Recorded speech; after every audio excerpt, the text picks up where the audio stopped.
अगर आप एंड तक रहते हो तो आपको जो बाद में रियलाइज़ होने वाले मिस्टेक्स हैं वो आपको आज ही पता चल जाएंगे, जो आपको नहीं करना है। मुझे सच सच बताओ कि आपने इस वीडियो को रैंडमली क्लिक किया है ना। बहुत सारे वीडियोस आप रैंडमली यूट्यूब पे देखते हुए जा रहे हो बिना कोई इम्प्लीमेंटेशन के। इसका मतलब आप उसको एंटरटेनमेंट की तरह ले रहे हो।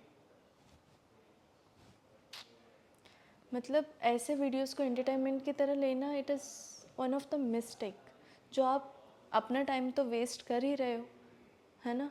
तो ऐसे ही बहुत सारे मिस्टेक्स जो मैंने भी किए थे अपने नीट प्रिपरेशन में, उसको भी आज मैं शेयर करने वाली हूँ। एंड आपको उसको मेक श्योर करना है कि वो रिपीट ना हो। कॉम्पिटिटिव एग्ज़ाम का मतलब ये है कि आपको ये तो है कि नॉलेज जो सिलेबस है उसको तो पढ़ना ही है, that is like bare minimum. उसके साथ आपकी जो माइंडसेट है, आपके जो हैबिट्स हैं, वो कहीं ना कहीं इम्पैक्ट होता है आपके एकेडमिक एफर्ट्स के ऊपर। तो दोनों को बैलेंस करना आपको आना चाहिए। जितने भी 80 to 90% वीडियोस यूट्यूब पे प्रेजेंट है वो सारे एकेडमिक मिस्टेक्स के ऊपर, जैसे रिविजन ना करना, टेस्ट ना देना, टेस्ट एनालिसिस ना करना। तो आज हम ऐसे पर्सनल मिस्टेक्स के बारे में बात करेंगे जो डेफिनेटली अगर आप उसको ठीक कर लोगे ना, एकेडमिकली आप देखोगे कि कितना इम्प्रूव हो रहा है। सो पहला जो मिस्टेक है जो बहुत सारे ड्रॉपर्स करते हैं, दैट इज़ कि वो बिलीव ही नहीं करते हैं कि उनका भी नीट क्रैक हो सकता है। उनको लगता है कि इस बार नहीं हुआ तो नेक्स्ट बार क्यों ही होगा, मैं तो सेम ही हूँ। आप क्यों सेम रहोगे ये बताओ। आपको खुद को इम्प्रूव करना है ना, तो आपको जब खुद में चेंजेस लाओगे तब जाके रिज़ल्ट चेंज होगा। आप ऐसे मत समझो कि आप खुद में चेंज ला रहे हो, आपने अपने ऊपर काम कर लिया फिर भी रिज़ल्ट नहीं बदलेगा, ऐसा नहीं होता है। वो जो नेक्स्ट एग्ज़ाम है ना, तब तक बैक ऑफ द माइंड में ये रहता ही है कि इस बार नहीं हुआ तो नेक्स्ट बार क्यों ही होगा। बट इसको आपको अटेंशन बिल्कुल भी नहीं देना है। आपके माइंडसेट को थोड़ा थोड़ा करके ट्रेन करना है कि नहीं, अगर मैं एफर्ट्स डाल रही हूँ सही डायरेक्शन में तो डेफिनेटली मेरा होगा इस बार सिलेक्शन। खुद पे अगर आप बिलीव नहीं करोगे तो कोई है ही नहीं जो आपको आपके ऊपर बिलीव कर सके, राइट।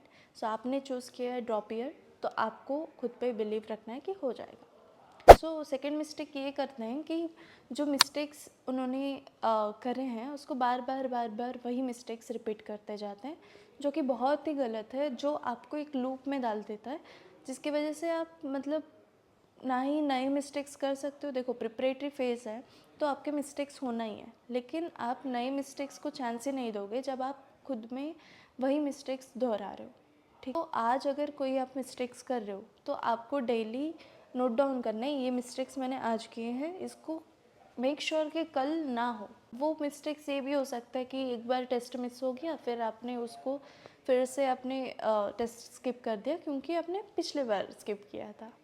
तो ये मिस्टेक्स आपके रिपीट होते रहते हैं। ब्रेन को यही पसंद है ना कि कंफर्ट में रहो, राइट। एंड लास्ट ईयर के मिस्टेक्स भी आपको रिपीट नहीं करना है इस year. So that is like you have to do it, कि लास्ट ईयर के कोई भी एक भी मिस्टेक इस साल रिपीट ना हो। नए मिस्टेक्स के लिए जगह दो ना, मतलब ऑफकोर्स मिस्टेक करना ही है तो नए मिस्टेक्स को भी जगह दो ताकि आप और भी इम्प्रूव कर सको। तो पहले मिस्टेक्स किए हैं उसको पहले सॉर्ट आउट करो कि उसके मिस्टेक्स आप रिपीट ना करो। एंड नए मिस्टेक्स जो भी हो रहे हैं तो उसको भी आप ठीक करते हुए जाओ, तभी जाके आपका इम्प्रूवमेंट होगा, ठीक है। कि आप बोलते हो कि पढ़ाई में मन नहीं लगता है, ड्रॉपर्स में ऑफकोर्स ओवर थिंकिंग होगा, सोसाइटी का फियर होगा, खुद पे बहुत ज़्यादा डाउट करोगे।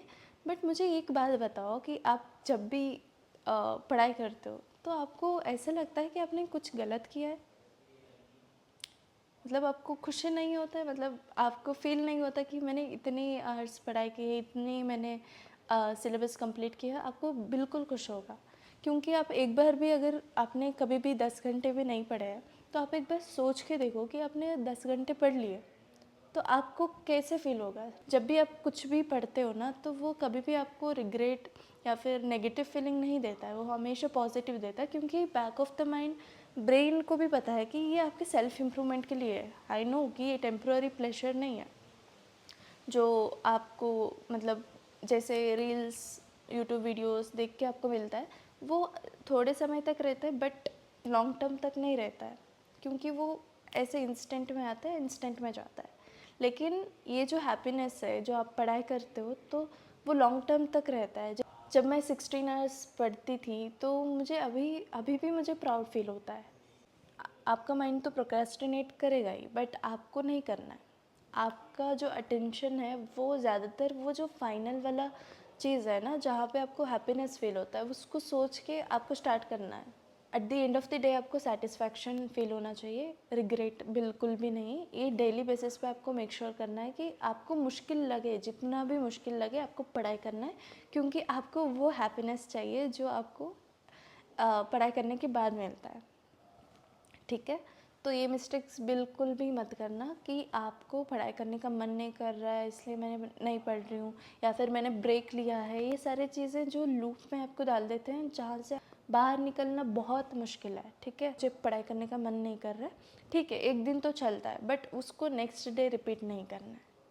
ठीक है, अगर आप नेक्स्ट डे भी रिपीट कर रहे हो ना, तो वो वीक्स मंथ्स में चले जाएगा।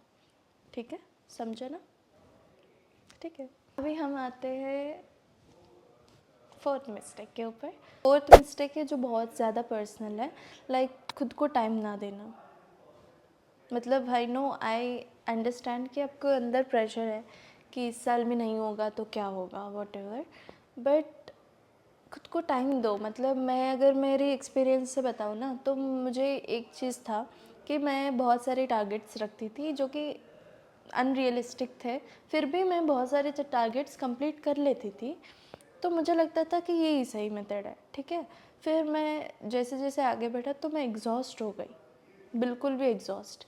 इवन दो मेरे सारे जो आसपास के लोग थे, अब बोलते थे कि ये अनरियलिस्टिक टारगेट्स रख रहे हो, अनरियलिस्टिक टारगेट्स रख रहे हो, तो मुझे खुद से मतलब नहीं लगता था कि ये अनरियलिस्टिक है, क्योंकि मुझे लगता था कि सारे टारगेट्स मैं कर रही हूँ तो अच्छा है। फिर मैं एग्जॉस्ट हो गई ना, तब मुझे पता चला कि मैं एग्जॉस्ट होने के बाद खुद को ज़्यादा टाइम दिया, राइट। अनरियलिस्टिक टारगेट जब रख रही थी मैं, तो खुद को टाइम नहीं दे पा रही थी, तो उस टाइम पे मुझे टाइम मिला खुद के साथ टाइम स्पेंड करने में। तो मुझे लगा कि 4 महीने से मैं वही कर रही हूँ जो अनरियलिस्टिक टारगेट्स बनाते हुए जा रही हूँ, इसलिए मुझे एग्जॉस्शन आया है, राइट। तो ये आपको रियलाइज़ तभी होगा जब आप खुद को टाइम दोगे। सो डेली बेसिस पे आपको 30 मिनट्स खुद को टाइम देना है। मैं ये नहीं बोलूँगी कि आपको कुछ योगा मतलब दूसरे एक्टिविटीज़ में आपको बिज़ी रखना है, बस इतना भी अगर आप कर सकते हो देन डेफिनेटली गुड। लेकिन अगर आप उसको नहीं कर पाओगे तो एटलीस्ट आप खुद से बात करो, लाइक एटलीस्ट 10 मिनट्स तो खुद से बात कर सकते हो ना, खुद को टाइम दे सकते हो ना। सो पूरे पूरे लाइफ में आप ही खुद के लिए इम्पॉर्टेंट हो, ये समझो। तो खुद के लिए टाइम दो एंड एटलीस्ट 10 मिनट्स खुद से बात करो, या फिर जर्नलिंग कर सकते हो, what ever you feel comfortable, तो वो चीज़ आप करो। ठीक है, तो आपको खुद को तभी रियलाइज़ हो जाएगा जब आप मिस्टेक कर रहे हो ना, उसी टाइम पे आपको रियलाइज़ हो जाएगा कि आपके लाइफ में क्या चल रहा है, आप कैसे जा रहे हो, किस डायरेक्शन में जा रहे हो। रॉन्ग डायरेक्शन में जाते हुए जा रहे हो, जाते हुए जा रहे हो, जाते हुए जा रहे हो, बट आपको ऑफकोर्स वहाँ पे थोड़ी आपका डेस्टिनेशन मिलेगा, राइट। सो आपको देखना है कि किस डायरेक्शन में आप जा रहे हो। ठीक है, ये रियलाइजेशन तभी होगा जब आप प्रेजेंट में रहोगे, जब आप सोचोगे कि आज का दिन कैसे गया, आपने उस गोल की तरफ एटलीस्ट एक स्टेप लिया है।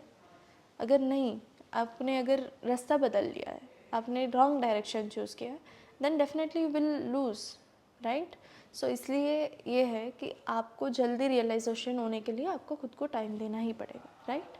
समझा ना, ये मिस्टेक बिल्कुल नहीं करना है कि नहीं मुझे पढ़ाई करना है, मुझे 16-17 घंटे पढ़ाई करना है। एटलीस्ट 10 मिनट्स दो, 30 मिनट्स भी छोड़ो, 10 मिनट्स दो। या तो वॉक पे जा सकते हो, तब भी आपको खुद के साथ ही टाइम स्पेंड करना है।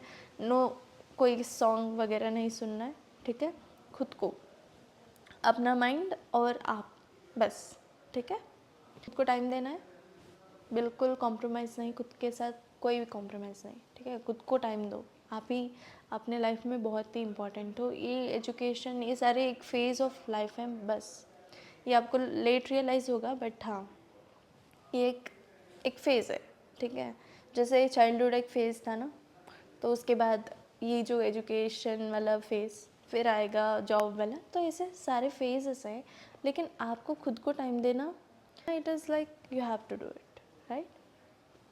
ओके, सो अब हम आते हैं लास्ट मिस्टेक, इस वीडियो के लास्ट मिस्टेक। ऑफ कोर्स बहुत सारे मिस्टेक्स हैं जो मैंने भी किए थे और बहुत सारे नीट एस्पिरेंट्स करते हैं, ड्रॉपर्स, तो उनको मैं अगले वीडियोस में ट्राई करूँगी लाऊँ। इस फिफ्थ मिस्टेक जो कि है comparing your self with others.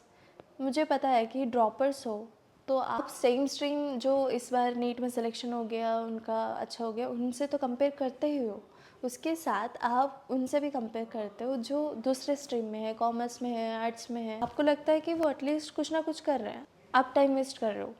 But ऐसा नहीं है, आपने भी खुद को 1 साल दिया है इस ड्रीम के लिए, आपके खुद के ड्रीम के लिए। तो आपको गिल्ट बिल्कुल नहीं फील करना है, आपको ना ही उनसे कंपेयर करना है। देखो, अगर कंपेयर करने से आपको बेनिफिट मिल रहा है देन डू इट। अगर आपको नहीं बेनिफिट नहीं मिल रहा है, आपको नेगेटिव की तरफ लेके जा रहा है, तो मत करो, मत करो, ठीक है। मैं भी बहुत पहले कंपेयर करती थी दूसरों से, तो मैं एक अपने से एक ट्रिक सोचा है कि ये है कि अगर मान लो कोई भी आपके फ्रेंड्स फैमिली में किसी का भी सिलेक्शन हो गया, कुछ भी वो लाइफ में अच्छा कर रहे हैं, तो उनको अप्रिशिएट करो। सो वो बहुत मेहनत कर रहे हैं तो इसलिए उनका मिला। डायरेक्टली भी आप बता के उनको अप्रिशिएट कर सकते हो, या फिर खुद से मतलब ऐसे ही अप्रिशिएट करो कि हाँ, उन्होंने मेहनत किया था, उनको मिल गया, राइट। सो उनको अप्रिशिएट एज अ खुद को जैसे अप्रिशिएट करते हो ना, प्रिटेंड मत करो कि अप्रिशिएट करने जैसा नहीं। आप खुद को जैसे अप्रिशिएट करते हो ना, सेम उनको भी वैसे अप्रिशिएट करो। Definitely you will see a change in your mindset कि जो नेगेटिव डायरेक्शन में जा रहा था ना, सडन ऐसे पॉजिटिव डायरेक्शन में चले जाएगा। तो इससे ये बेनिफिट मिलेगा, आप खुद को कभी भी रिग्रेट फील नहीं कराओगे, ठीक है। सो ये सारी चीज़ें थे जो पर्सनल लेवल पे आप मिस्टेक करते हो, जो एकेडमिकली आपको कहीं ना कहीं अफेक्ट करते हैं। तो मत करो, ये सारे जो चीज़ें हैं बहुत इंपॉर्टेंट मिस्टेक्स हैं, मत करो, ठीक है। एंड आई होप आपको इस वीडियो से कुछ ना कुछ सीखने के लिए मिला है। तो हाँ, आप मुझे बता सकते हो कि ये वीडियो कैसे लगा, और लाइक एंड सब्सक्राइब कर देना ताकि आप उन सारे सपोर्टर्स में बन सको जो मुझे इनिशियली सपोर्ट कर रहे हैं। Thank you.